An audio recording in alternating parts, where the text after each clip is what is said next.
5 দিন ব্যাপী এই মাহফিলের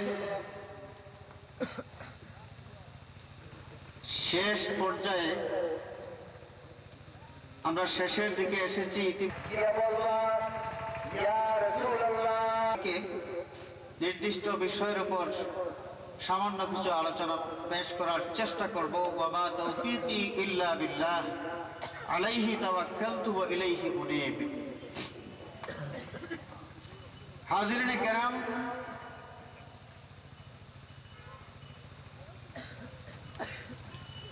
সম্মেলন বাস্তবায়ন কমিটির পক্ষ থেকে আমার জন্য যে বিষয় বরাদ্দ করা হয়েছে, যে ইসলামী শিক্ষা, দ্বীনি শিক্ষার প্রয়োজনীয়তা। দ্বীনি শিক্ষার প্রয়োজনীয়তা কি প্রয়োজন আছে, কি গুরুত্ব আছে। মুসলমান মাত্র সর্বস্তরের মুসলমান, যে কোনো শিক্ষিত নিরক্ষর যে কোনো স্তরের মুসলমানের এই বিষয়টা ইজমালিভাবে, সাধারণভাবে আমরা এতটুকু বুঝি যে ইসলামী শিক্ষার প্রয়োজন আছে, গুরুত্ব আছে। এটা হচ্ছে সাধারণ একটা সমাজ। ইসলামী শিক্ষার কি প্রয়োজনীয়তা আলোচনার মাধ্যমে দালিলিকভাবে উপস্থাপন করা, এই বিষয়টা অনেক জটিল, অনেক সময় সাপেক্ষ ব্যাপার। তো আমি নালায়েক এই বিষয়ে সারগর্ভ আলোচনা পেশ করতে পারবো আমি মনে করি না। আল্লাহ পাক যদি তৌফিক দেন তাহলে সামান্য কিছু আলোচনা করার চেষ্টা করব। আপনাদের কাছে আমি দোয়া প্রার্থী। হাজিরিনে কেরাম, ইসলামী শিক্ষার কি প্রয়োজনীয়তা, এই বিষয়টা খুব সহজে বোঝার জন্য মূল আলোচনায় যাওয়ার আগে এবারকার সফরে এক হজ কাফেলা, এই হজ কাফেলার সাথে আমার সাক্ষাৎ হইল। হজ কাফেলার যিনি আমির, যিনি মুআল্লিম, সে আলিম, সেই মুআল্লিম হজ কাফেলার মানুষ আল্লাহ রাব্বুল আলামিন মুসাফিরের জন্য, মুসাফিরের কষ্টের অবস্থা বিবেচনা করে প্রত্যেক ফরজ 4 রাকাত নামাজকে অর্ধেক করে দিয়েছেন। সুবহানাল্লাহ, কথাটা খেয়াল করবেন। এই হজ কাফেলার মুআল্লিম বলতেছেন কি, যে একজন মুসাফির সফরের হালতে থাকা অবস্থায় ওনার যে অসুবিধা, বিভিন্ন কষ্ট আছে, এই দিকে খেয়াল রেখে অবস্থা সহল করে দেওয়ার জন্য, সহজ করে দেওয়ার জন্য আল্লাহ রাব্বুল আলামিন ফরজ নামাজ 4 রাকাত ওয়ালা নামাজকে অর্ধেক করে দিয়েছেন, 2 রাকাত করে দিয়েছেন। এই কথার উপর কিয়াস করে উনি বলতেছেন, তো আল্লাহ যেখানে ফরজ নামাজ অর্ধেক করে দিলেন, সেখানে সুন্নত নামাজ পড়ার তো আর কোনো প্রয়োজনই নেই। সুতরাং সফরের হালতে আমরা কেবলমাত্র ফরজ নামাজ পড়বো, 4 রাকাত নামাজ কেবল 2 রাকাত পড়বো, আর কোনো নামাজ পড়ার কোনো প্রয়োজনীয়তা নাই। এই আমির সাহেব বলতেছেন। এই আমির সাহেবের কথার উপর আমল করতে গিয়ে হজ কাফেলার মানুষ যারা, এরা দেখলাম যে জোহরের নামাজ শুধুমাত্র 2 রাকাত নামাজ আদায় করলেন। আগের সুন্নত নাই, পরের সুন্নত নাই, সুন্নত পড়েন নাই। যখন নামাজ শেষ হইল, আমির সাহেবের এই মসলা দেওয়া শেষ হইল, আমি ওনার কাছে গেলাম, গিয়া প্রশ্ন করলাম, হুজুর, সফরের হালতে সুন্নত উনি কিতাবের নাম কি বলবেন?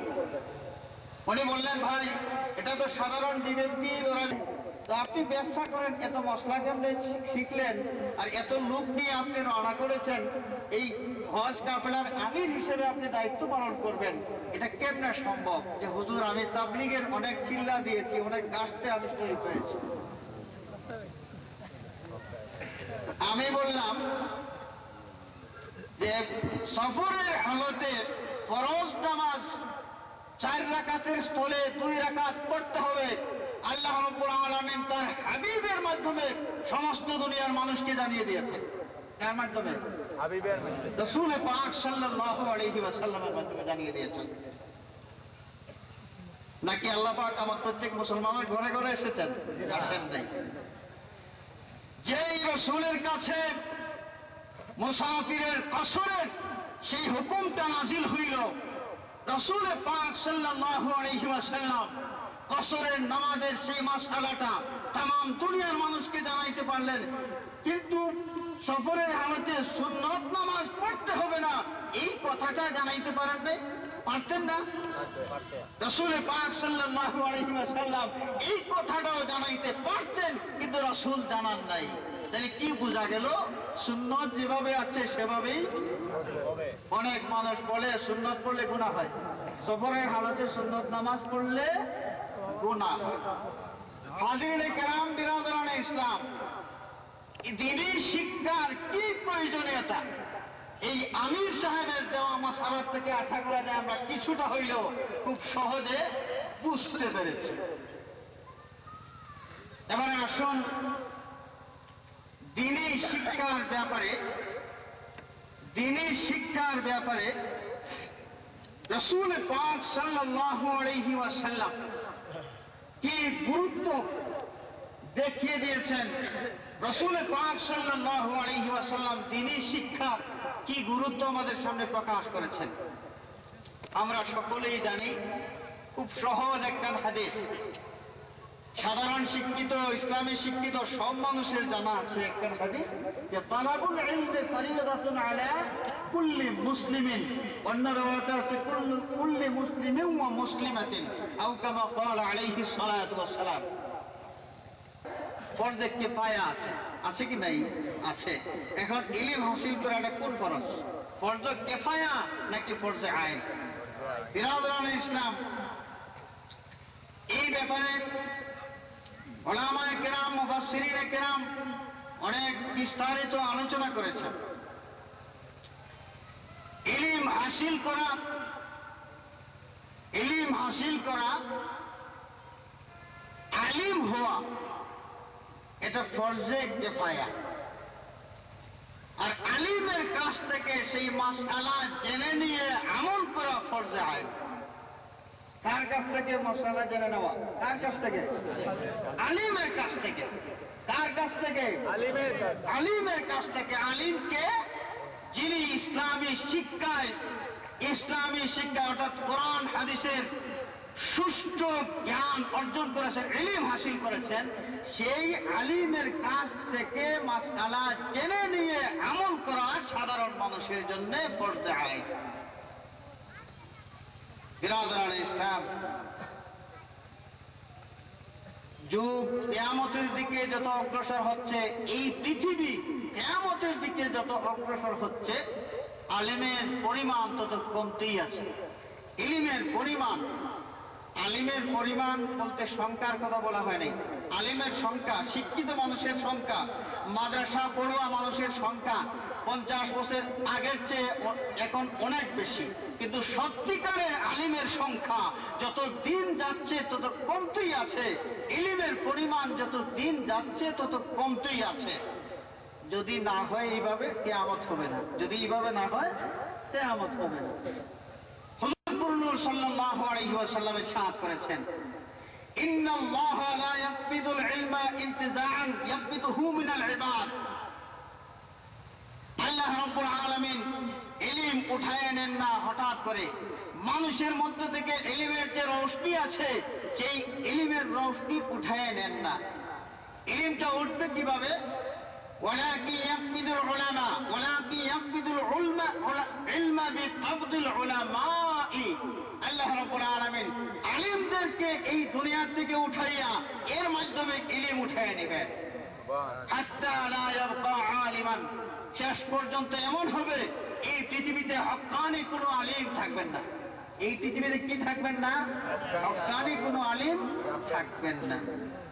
ফাত্তাখাযান নাসু রুউসান জুহালান। মানুষ কার কাছে যাবে? মানুষ যাবে বড় বড় ডিগ্রিধারী মানুষের কাছে, কিন্তু ওই লোকগুলো প্রকৃতপক্ষে জাহিল। ওই জাহিলগুলোর কাছে যখন যাবে বাস্তবটাও এই জাহিল লোকগুলোকে মানুষ মাসআলা জিজ্ঞেস করবে, ফতোয়া জিজ্ঞেস করবে, ফাফতাও বিগাইরি ইলমিন, তখন এই জাহিলগুলো মানুষকে ইলম ছাড়াই ফতোয়া দেবে। এইভাবে আমির সাহেব তাবলীগের চিল্লা দিয়া মানুষকে বুঝিয়ে দিয়েছেন যে সফরের হালতে সুন্নত নামাজের কোনো প্রয়োজন নাই, সুন্নত নামাজের কোনো প্রয়োজন নাই। ফাফতাউ বিগাইরি ইলমিন ফাদাল্লু ওয়া আদাল্লু, এরা ইলম ছাড়াই ফতোয়া দেওয়া শুরু করবে। এই ফতোয়া দেওয়ার মাধ্যমে তারা নিজেরা গোমরা হবে, সাধারণ মানুষকেও কি করবে? গোমরা করবে। বিরাদরানে ইসলাম, আমি আপনাদের সামনে একখানা আয়াতি করিমা তিলাওয়াত করেছি। এই আয়াতি করিমার মাধ্যমে দ্বীনি শিক্ষার প্রয়োজনীয়তা, দ্বীনি শিক্ষার পদ্ধতি